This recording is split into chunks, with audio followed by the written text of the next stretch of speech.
Hi, my name is Cynthia from livinginsyn.com. Thanks so much for being a subscriber. Without further ado, I wanted to talk to you about the 6 P's of being a successful authorpreneur. First, planning. There is a lot of planning involved in not only writing your book, but also marketing your book once it's out. And the two kind of happen around the same time. So I really strongly suggest that every author, as they're embarking on writing their first book or writing any book, that they plan their novel or their nonfiction book so that they have a general framework of what they want to accomplish with that book. At the same time, they're going to also begin to plan their promotion strategy. So that's going to be the 6P, but it's already starting in the planning phase. Point number 2. It's populating. That's my fancy way of basically saying developing content. The idea is really that you have your framework. You've already established your framework or your outline in your planning phase. So now what you're doing is you're just filling in the buckets. I tend to use a free write approach. I sit down, I know what kind of bucket I need to fill. Get your content written.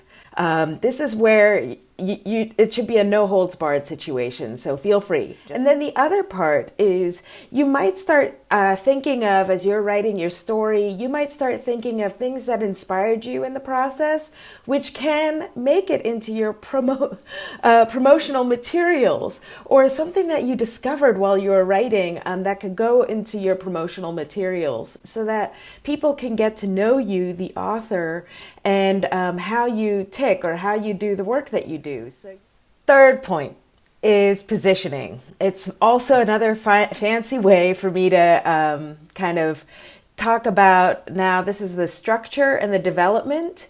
And I really think that this is something that needs to happen very in lockstep with populating.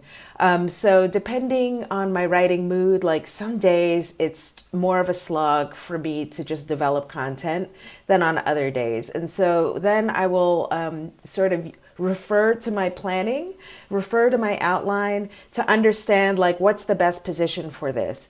So I really do approach this on a almost page by page or chapter by chapter way, where I really want to sort of like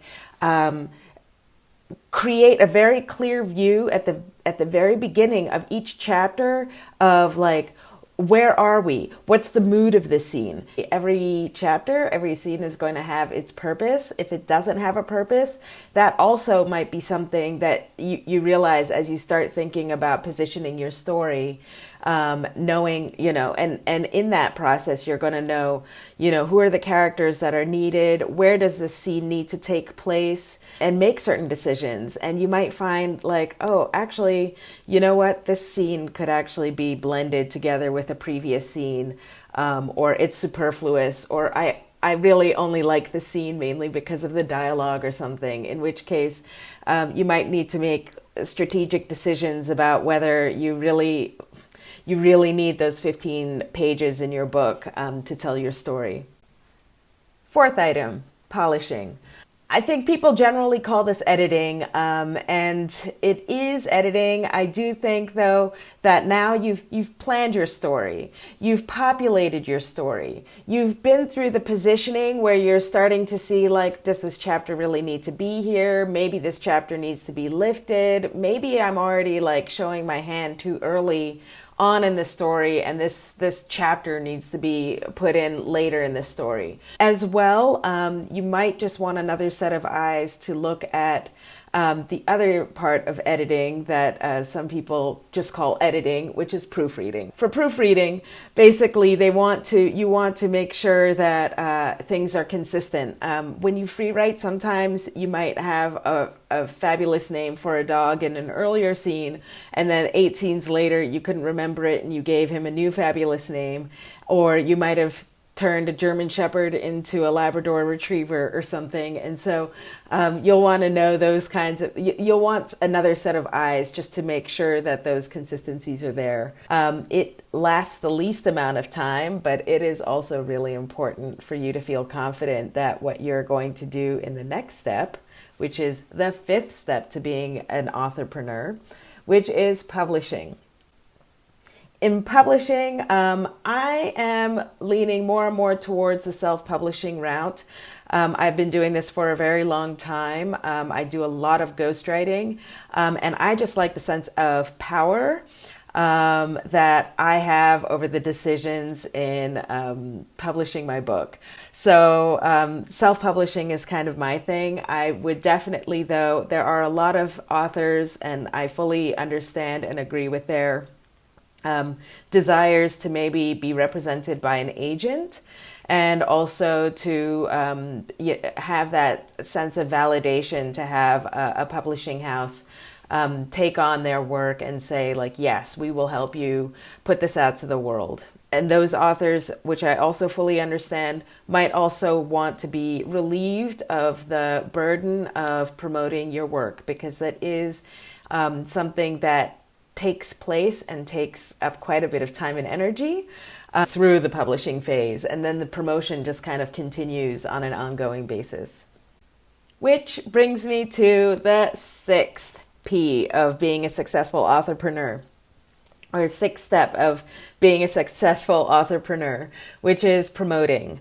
An authorpreneur is first an author. We've gone through the 5 P's of authoring.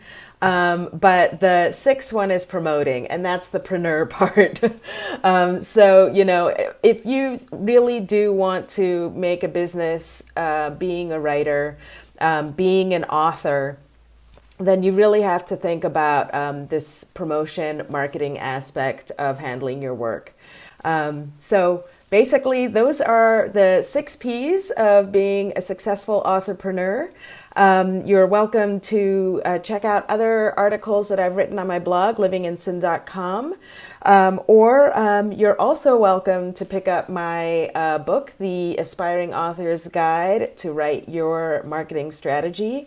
And by that, I mean book marketing strategy. So go ahead and visit livinginsyn.com to find out how you can get your hands on that. Thank you so much. Make sure you subscribe to my YouTube channel, and also that you sign up for any newsletters, updates, or upcoming books that are on their way. I look forward to being in touch, and I do my best to respond to emails as they come. I'm a one-woman authorpreneur show. So thank you so much. Bye.